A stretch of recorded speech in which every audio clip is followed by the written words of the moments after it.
بالعالمین والصلاة والسلام علی سید الانبیاء والمرسلین قال اللہ تعالی وتبارک فی القرآن المجید والفرقان الحمید لقد کان لکم فی رسول اللہ اسوۃ حسنہ صدق اللہ العظیم اللہم صلی علی سیدنا و مولانا محمد وبارک وسلم۔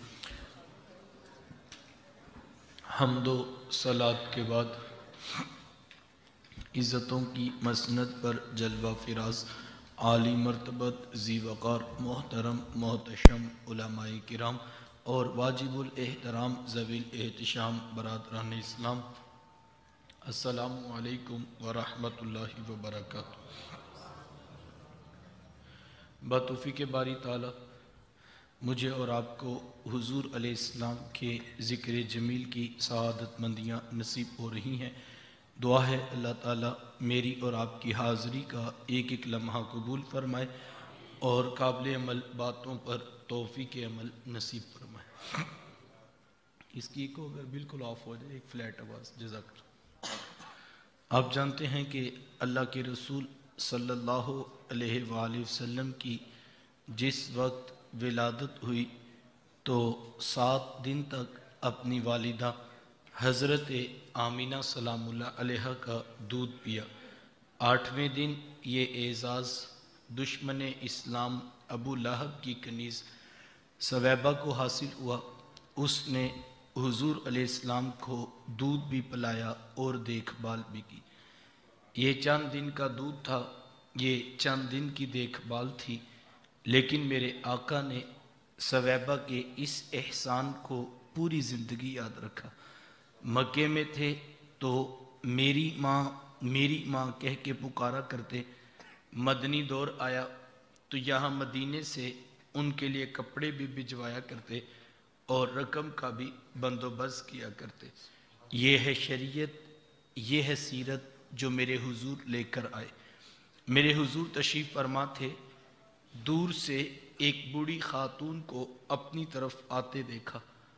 آقا کریم علیہ السلام کی نظر پڑی تو میرے حضور اٹھ کھڑے ہوئے، میری ماں پکارتے ہوئے اور دوڑ لگاتے ہوئے ان کے قریب پہنچے، پھر کندھوں سے چادر اتار کر نیچے زمین پر بچھا دی، جسے میں اور آپ کائنات کا قیمتی اثاثہ سمجھتے ہیں۔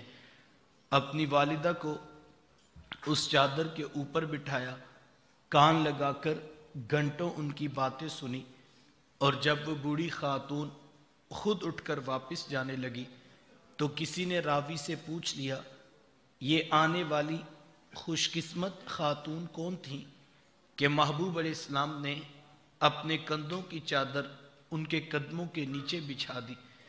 تو بتانے والے نے بتایا کہ تمہیں نہیں پتا، یہی تو حضور علیہ السلام کی رضائی والدہ حضرت حلیمہ سعدیہ سلام اللہ علیہ۔ سگی ماں تو سگی ماں ہوتی ہے، میرے محبوب علیہ السلام نے تو دودھ پلانے والی ماں کو بھی اتنی عزتیں عطا کی۔ ماں باپ کیا ہوتے ہیں یہ زمانے کو میرے محبوب علیہ السلام نے آ کر بتلایا۔ آقا کریم علیہ السلام ایک دن صحابہ کو نماز پڑھانے آئے، تا حد نگاہ صحابہ نے اٹھ کر حضور علیہ السلام کا استقبال کیا۔ محبتوں برا یہ ہجوم دیکھا تو چھم چھم آنکھوں سے آنسو برسنے لگے۔ ایک ٹھنڈی آہ بری اور کیا فرمایا، لو ادرکت والدی او احدہما، کاش آج میرے ماں باپ بھی زندہ ہوتے یا ان میں سے کوئی ایک ہی زندہ ہوتا، پھر میں لوگوں کو نماز عشاء پڑھا رہا ہوتا، اس میں سورہ فاتحہ کی تلاوت کر رہا ہوتا، پھر میری ماں کو میرے ساتھ کوئی کام یاد آ جاتا، وہ دروازے پہ آتی، چلمن سرکاتی، اپنے میٹھے اور پیار بھرے لہجے میں فرماتی، ابنی محمد، میرے بیٹے محمد میری بات تو سنو۔ کہا لوگوں میں نماز کا مصلی چھوڑ کر پہلے ماں کی بات کو سن لیتا۔ زمانے کو عملاً بتایا کہ ماں کا وجود کتنا معتبر ہوتا ہے۔ بیٹیاں کیا ہوتی ہیں یہ زمانے کو میرے محبوب علیہ السلام نے آ کر بتلایا۔